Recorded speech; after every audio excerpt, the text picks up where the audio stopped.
Today we are looking at scientific data and us. Science discovers progressively, and sometimes new discoveries cancel former ones. But usually you can trust science. That is why when you are sick, you go to the medical doctor. That is why you can be admitted into a hospital, and billions and uncountable number of people have got saved physically, got their life back because of scientific discoveries. And when you travel and they ask you to get vaccination against yellow fever, for example, you don't go and start arguing. Let me know about yellow fever first. You just go there because you want to travel to that particular country. And if they tell you that there is malaria there and you take medication, you don't just say, oh, well, malaria is non-existent. So I want to encourage you, part of living a successful and happy life is to recognize truth.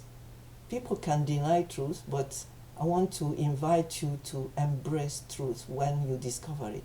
And an attitude that is important is to seek to know scientific truth, for example, scientific data. Inform yourself. Before, people could say it was not their fault, they were illiterate. And then later, well, they had not gone to university, so they didn't know about anatomy and a lot of scientific stuff.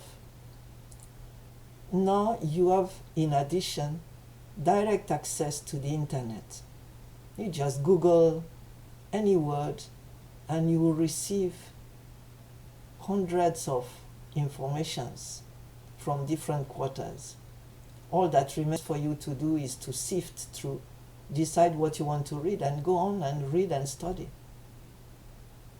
And medical doctors do go to universities, use Google's books, articles that have all been vetted, and then they graduate and you trust them. So I want to give you examples of data that have been proved beyond doubt, researched, and a lot has been published about it. So it's just a gist, a summary of those things that I want to share with you now. The first one is about sex.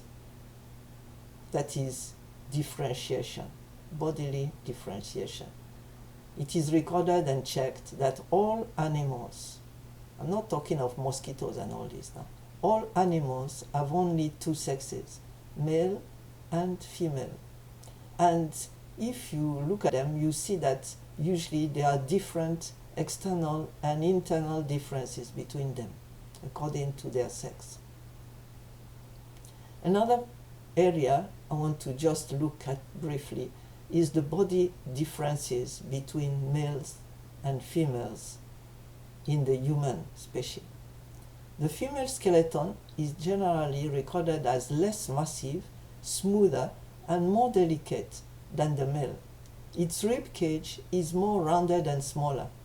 The lumbar curve is greater. A generally longer and smaller female waist results from the chest being narrower at the base. And the pelvis is generally not as high in females. The female pelvis, which is adapted for gestation and childbirth, is less high but wider and more circular than the male.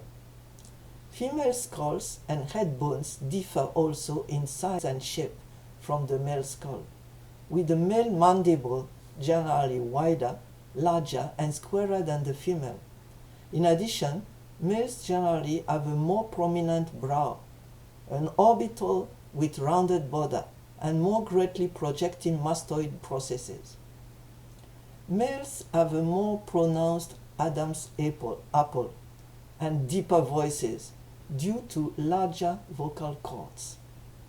Males have larger teeth than female, and a greater proportion of the tooth in male is made up of dentine, whereas females have proportionally more enamel in their teeth. Males in general have denser, stronger bones, tendons, and ligaments. Women generally have a higher body fat percentage than men, whereas men generally have more muscle tissue mass.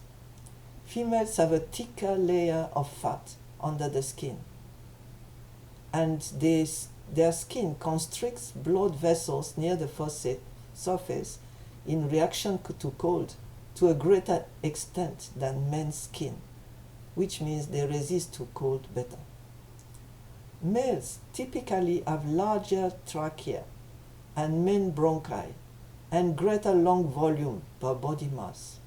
They also have larger hearts, 10% higher red blood cell count, and higher hemoglobin, hence greater oxygen carrying capacity. They have higher circulating blood clotting factors. Women usually have lower blood pressure than men, and their hearts beat faster even when they are asleep. The brains of humans, like many animals, are slightly different from males and females, and substantial differences in brain connectivity between male and female. Another point I want to touch on briefly, very briefly, is the heartbeat of the unborn. A fetal heartbeat may first be detected by a vaginal ultrasound at early between 5 and 6 weeks after gestation. The baby's heart rate can predict their sex as early as the first 3 months. If it is over 140 BPM, you are having a baby girl. Below, you are carrying a boy. Last but not least is the issue of race. It is proved beyond doubt by science that racial classification has its origins in the course of the 18th century. Before that, there was no mention of race, as you can check, for example, in the Bible. A number of brilliant scholars from Henry Louis Gates and Nancy Stepan have now demonstrated the socially constructed and politically inflected nature of race as a category. By tracing attempts to attach standardized sets of data to human bodies, they have shown that the concept has no real physiological basis. So all these are scientifically researched and demonstrated data. And they are just a sample of all the things you are expected to do, to study, and believe, because you are no better than them.